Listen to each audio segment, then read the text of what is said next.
جاوید لطیف صاحب، کیا واقعی نون لیگ الیکشن سے ڈر رہی ہے، اسی لیے انتخابات سے بھاگ رہی ہے؟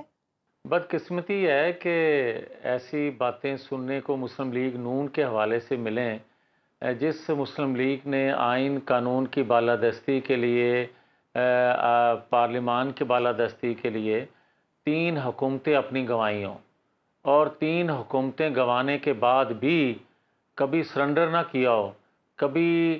گن کے پوائنٹ پہ استعفے نہ دیے ہوں، بلکہ جیلیں کاٹنا اور تکلیفیں سہنا اس کو ترجیح دی ہو،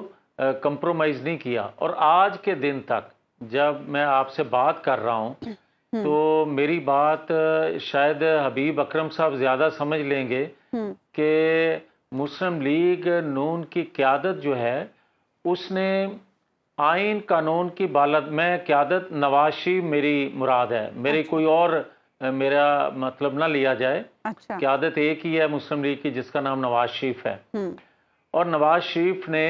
ہمیشہ آئین قانون کی بالادستی کے لیے جو تکلیفیں سہی ہیں وہ دنیا کو علم ہے، اس کو دہرانے کی مجھے ضرورت نہیں ہے۔ آپ کے وقت کو بھی بچاتے ہوئے میں یہ کہوں گا کہ آج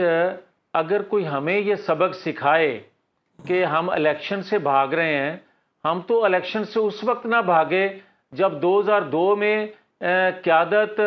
موجود نہیں تھی مسلم لیگ کی، 2008 میں، 2018 میں ہم الیکشن سے نہ بھاگے جب مسلم لیگ کی قیادت کو الیکشن لڑنے کی اجازت نہیں تھی۔ بے سر و سامانی کے عالم میں بغیر قیادت کے مسلم لیگ الیکشن لڑ گئی، مگر آج اگر ہمیں کوئی یہ کہے تو بڑا عجیب لگتا ہے۔ اس کی وجہ یہ ہے کہ آج سورج کا ظلم یا تپس جو ہے وہ سوا نیزے پہ نہیں ہے، اگر ہوگی تو سب کے لیے ہوگی۔ میاں صاحب یہ کوئی اور نہیں کہہ رہا، آپ کے سابق اتحادی کہہ رہے ہیں، یعنی بلاول بھٹو زرداری صاحب آپ سے یہ بدزنی یا بدگمانی کر رہے ہیں یا اپنی معلومات کا اظہار کر رہے ہیں کہ آپ کی پارٹی گریز کر رہی ہے الیکشن سے۔ آخر ان کے اس تاثر کی کیا وجہ ہے؟ کیا شہباز شریف صاحب کا کوئی طرز عمل ہے جس کی طرف وہ اشارہ کر رہے ہیں کہ جس نے وزیر اعظم بننا تھا وہ پیچھے پیچھے تھا، یا کیا ہے ریزن کیا ہے پھر؟ نہیں حبیب صاحب، بات سیدھی سی ہے کہ نہ تو یہ سابق اتحادی تھے، نہ موجودہ ہیں، نہ آگے کوئی اتحادی ہو سکتے ہیں۔ یہ ایک قومی حکومت عدم اعتماد ہوا، قومی حکومت بنی، اور اس میں ہر ایک اپنی اپنی اس 16 ماہ میں بھی اپنی اپنی بولیاں بولتا رہا، اپنے اپنے جماعت کا تحفظ یا اپنے ووٹر سپورٹر کا تحفظ الگ الگ سے کرتا بھی رہا، مگر ایک ایسا سیٹ اپ تھا کہ چل گیا۔ مگر میں یہ ضرور کہوں گا کہ اگر ہمیں آج کوئی یہ تانا دے کہ وہ اتحادی تھے، تو سب کے علم میں ہے کہ ماضی میں بھی ہم ایک دوسرے کے خلاف الیکشن لڑتے آئے، آنے والے انتخابات میں بھی ایک دوسرے کے آمنے سامنے ہوں گے۔ ٹھیک ہے، یعنی جو لوگ یہ کہہ رہے ہیں کہ نون لیگ اور پیپلز پارٹی میں دوریاں آ گئی ہیں، وہ یہ سمجھے کہ نزدیکیاں کبھی تھیں ہی نہیں۔ یہ بات درست ہے کہ نزدیکیاں اتحاد کے حوالے سے تو کبھی نہیں تھیں۔ ہاں یہ ضرور ہے کہ ایک جو ہم نے میثاق جمہوریت کیا اس میں کچھ اصول طے کیے جس پہ آج بھی ہم کاربند رہنا چاہتے ہیں، اور رہا جائے گا تو تمام پولیٹیکل فورسز کے لیے وہ بہتر ہوگا۔ اور جہاں تک تعلق ہے مسلم لیگ نون کا الیکشن کے حوالے سے، تو میں بڑا واضح کر دینا چاہتا ہوں کہ دیکھیں، خدا نخواستہ مسلم لیگ الیکشن اگر ڈیلے ہوتے ہیں تو اس کا سب سے زیادہ نقصان مسلم لیگ کو ہوگا، قوم کو ہوگا، ریاست کو ہوگا۔ جتنے الیکشن ڈیلے ہوں گے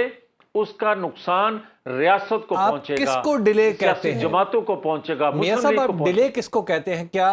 90 دن کے اندر الیکشن، 90 دن کے بعد الیکشن ہونا ڈیلے ہے، جنوری فروری میں الیکشن ہونا ڈیلے ہے، یا پھر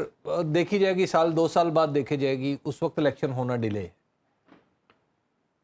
میں الیکشن ڈیلے ہونا اس کو کہتا ہوں 2017 میں جو فیصلہ لیا گیا۔ میں الیکشن ڈیلے ہونا اس کو بھی کہتا ہوں کہ اس کو ڈریس کرنا چاہیے کہ جب آپ 2018 میں RTS بٹھا کے نتیجہ لیتے ہیں۔ میں الیکشن ڈیلے اس کو بھی کہتا ہوں کہ جب صاف شفاف الیکشن نہ ہو اور ایک جماعت کے ہاتھ پاؤں باندھ کے آپ الیکشن میں اس کو پھینک دیں اور دوسری جماعت کو آپ ریسکیو کر رہے ہوں. اس کو میں کہتا ہوں کہ یہ کسی صورت آپ اس کو وقت پہ مقررہ پہ الیکشن نہیں کہہ سکتے. آج بھی یہ کہہ رہا ہوں کہ آج بھی کیا 2017 کے تمام کردار جب حبیب اکرم صاحب مان رہے ہیں کہ ہم سے غلطیاں ہوئیں، کروائی گئیں، دباؤ میں فیصلے لیے گئے اور دیے گئے، بھئی سارے کردار مان رہے ہیں، تو کیا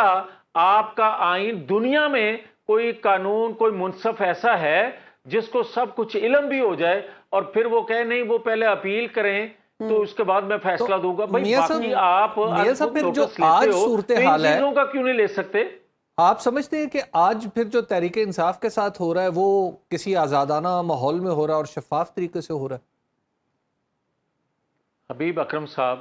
اگر تو آپ ایک سیاسی جماعت کے بارے میں کہیں گے تو میں دیانتداری سے آپ کو کہتا ہوں کہ کسی طور پر بھی جو آج حبیب اکرم صاحب پی ٹی آئی کے ساتھ ہو رہا ہے، 9-10 مئی کو انہوں نے یہ کچھ نہ کیا ہوتا تو سب سے زیادہ اونچی آواز میں ان کے آواز میں آواز ملا رہا ہوتا. مگر یار یہ کیا طریقہ ہے کہ آپ کو سہولت کاری ایسے میسر رہے کہ آپ حکومت میں آنے کے لیے بھی سہولت کاری اداروں سے آپ کو ملے، حکومت چلانے کے لیے بھی سہولت کاری میسر ہو، آپ حکومت سے نکل جائیں پھر بھی آپ کو سہولت کاری میسر رہے، آپ اس کو سیاسی جماعت کہیں گے؟ اور پھر جو کچھ انہوں نے 9-10 مئی کو کیا